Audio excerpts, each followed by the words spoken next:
juga ya katanya. Oh, iya. Gas Ya, gimana, LPG ya Bang? bang. Ceritanya nih. Iya, zaman dulu kan susah ya, nggak ada duit.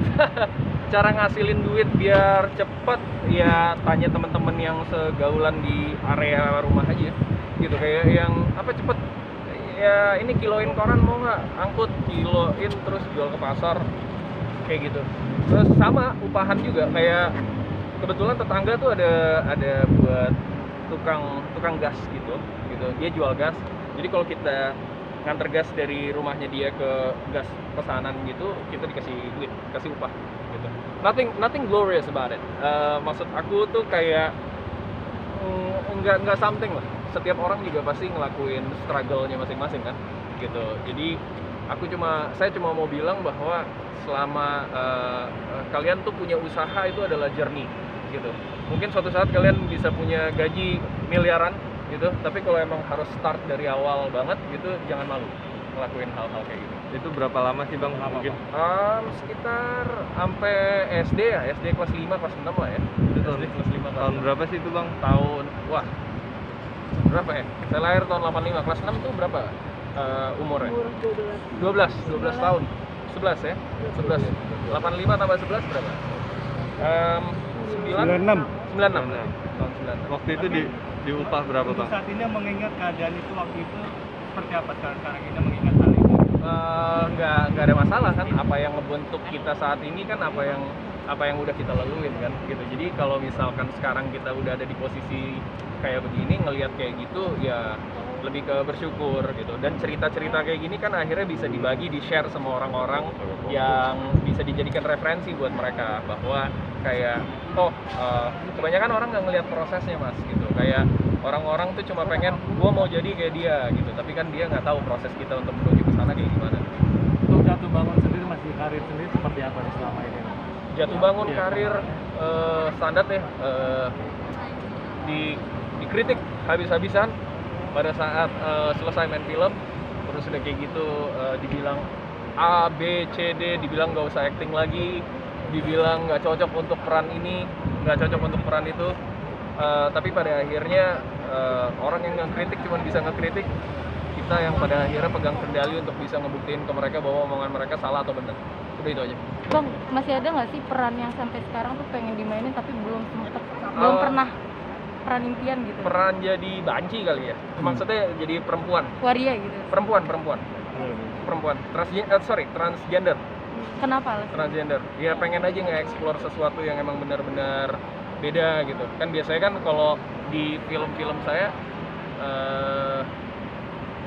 tipikal lah jadi anak ini, gayanya kayak begini gitu, jadi anak muda yang dengan background keluarga seperti ini, atau enggak percintaan yang seperti ini gitu. Kalau peran jadi transgender tuh beda aja gitu. Untuk selama ini peran yang paling disuka orang jeruk Tenggelamnya kapal Van der Wijk. Jadi Zainuddin. kenapa tuh Bang?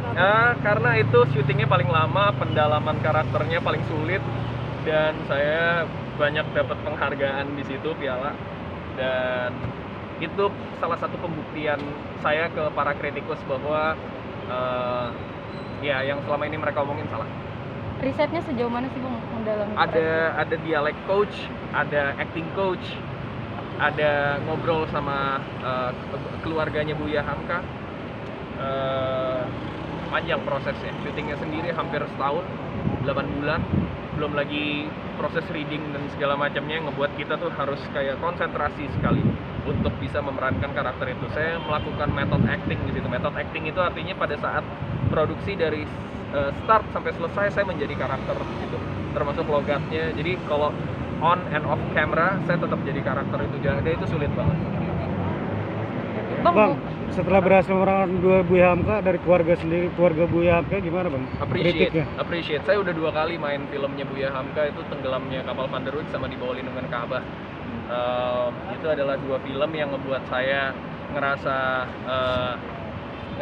bersyukur sekali karena dipercaya untuk bisa memerankan 2 tokoh karakter dari novel besar seorang Buya Hamka. Jadinya senang banget. Ya bang, buat pasangan sendiri katanya pengen taruh juga nih. Nah. Rencananya gimana bang? Udah ditanya kemarin yang pas di studio itu. Oh, iya, udah ya? Iya, udah ditanya. Sekarang Bang, ini beritanya sibukan naik lagi. ngapain? Bang Ali, Yes. sibukannya sekarang ini lagi ngapain? Hampir setahun nih kan pandemi. Iya, saya sekarang lagi ngurus bisnis saya. Startup saya namanya Berbagi Kultur. Itu adalah media startup, movement kecil yang saya bikin untuk men-trigger perkembangan karakter bangsa gitu. Jadi gimana caranya supaya teman-teman kita yang suka sumbu-sumbu pendek, yang gampang banget termakan oleh hoax, gampang banget terombang-ambing akan hal yang sebenarnya nggak jelas, buktinya apa? Mudah-mudahan dengan adanya Berbagi Kultur, mereka bisa punya point of view lain. Jadi punya cara berpikir baru, terus udah kayak gitu mereka nggak jadi orang yang dalam tanda kutip gampang disetir sama media. Awalnya apa bang yang membuat bisa bikin? Karena saya ngelihat banyak perkembangan bangsa ini yang menurut saya pertama miskonsepsi akan sesuatu gitu kan ya. Karakter bangsa Indonesia terutama anak-anak mudanya yang menurut saya sudah sungguh sangat jauh bergeser. Timur banget juga enggak, barat banget juga enggak gitu. Jadi kita kehilangan jati diri. Saya cuma pengen ngingetin bahwa kita orang Indonesia, kita punya apa yang kita bisa, dan itu harus kita dorong, kita kembangkan. Soalnya ini adalah legacy kita semua. Ini tanggung jawab mas-mas sama kita semua buat adik-adik kita nanti. Karena maksudnya sadar atau nggak sadar, 40 sampai 50 tahun lagi kalau kita nggak persiapkan ini buat mereka, nanti yang mereka kan yang akan jadi presidennya gitu. Kalau mereka mentalitasnya gitu-gitu aja atau masih gampang terombang-ambing sama hoax, kita cuma akan jadi korban dari agenda-agenda yang dipersiapkan sama negara-negara yang lebih kuat gitu. Jadi kita harus kuat dulu di dalam. Bang, mau konfirmasi dong soal katanya bisnisnya ada yang tutup ya?